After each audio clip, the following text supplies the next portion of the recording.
So I guess the biggest drawback of the new technology, especially most specifically the video replay and the new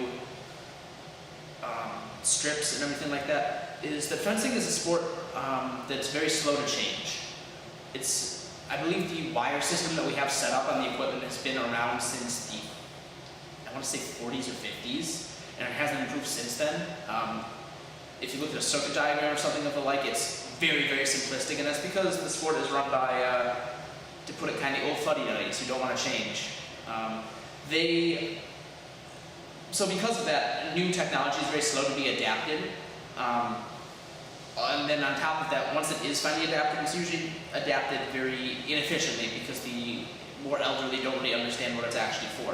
The video replay system is probably the most notable example. Fencers get any number of, they signal after a call is made with a rectangle with their fingers to say, I want the video review. And because of that, they're not fencing when that's happening. The director has to turn around, he has to go to the table, he's got to zoom in on the action like 4 or 5 times with another director who has to figure out how to use a computer, which half of them can't do. And they all have to super analyze the action, and then the director has to come back, verify the call or not, and then only then can they continue. So both fencers get as many replays as they want technically. After a certain point, if you keep asking for replays and you're wrong and you're just wasting time, then they'll begin like penalizing you. But in theory, both fencers have infinite replays, so that takes a very long time to integrate, I guess. They're still streamlining that process, they're still trying to figure it out. So this benefits a lot of the spectators and a lot of the fencers in the sense that, I mean, obviously so fencing as a sport is very subjective, it's very up to the director's discretion. If the director says, no, I'm sorry, you attacked and then the opponent hit your blade and hit you, as opposed to you attacked and hit the other person, then the opponent smacked your blade away. Those are two very different calls, and that determines who scores the touch actually. But because it's that split second of did the opponent hit you before or after you parry, directors can make or break a bout. So the replay actually does help the fencers very much. It lets them kind of, even if they don't trust the director, they can trust that they're making the correct action, even if it is very, very minute detail. The people who it doesn't benefit is obviously anyone spectating the sport, because if you're pausing nonstop, then it is the worst to watch.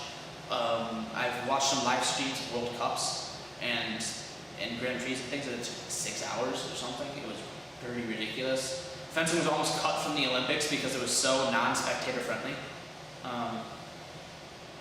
Another thing is, if the fencers are constantly asking for replays, it could be a tactic to buy time, to think about an action, formulate a strategy. You see this a lot in fencing. People will go down, untie their shoe and retie it, or they'll take off their mask and brush away a piece of hair that obviously isn't there. It's just another way to buy time in between actions before the director can say, ready, go again. So I guess to that sense, anyone spectating, the director who has to keep going back and checking the replay every single time or whatever, those are the people who mostly, like, it's to their detriment, I guess.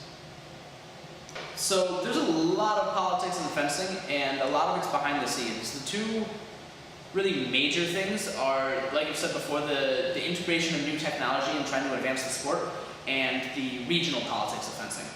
So very often with fencing, because I'm going to start with the regional stuff, very often with fencing, you see that the international rankings are very dependent on a single event. And because of that, if someone has a poor day or a non-beneficial pool bout or something to that effect, the tournament structure is essentially, it's a round-robin format of 5 touch bouts, which are much, much shorter. Amongst like 8 people, you fence everyone in that 8-person pool. And then, depending on how you do in that, you're seeded into a direct elimination bracket of 15 touch bouts. So that's a lot more skill intensive, there's a lot more strategy, there's a lot more time to think through your actions very quickly. So if someone has very poor pool bouts, they might get seeded into the bracket in a much worse position and end up fencing a teammate or something to that effect, and that can ruin their tournament for them. Like, it's not uncommon for like the world number 5 to lose to a teammate who just really knows their habits really well and lose in like the round of 32 or something, and that's pretty ridiculous. But that's how that works. So regionally, a lot of the politics is who gets to represent their country at the world level, and when you break it down regionally, so especially for the Olympics, because this is an Olympic year, what countries get to go and what countries don't get to go and who's on those Olympic teams. So very often, I'm going to use the US as an example.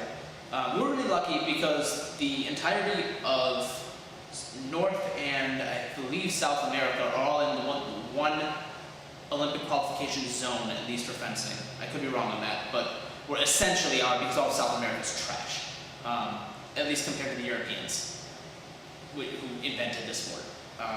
There's like 1 or 2 individuals in Venezuela or something who are really like decent, but after that, the US, at least in their men's foil team, which is one of the 3 weapons, they're almost unquestionably one of the best foil teams, if not the best foil team in the world.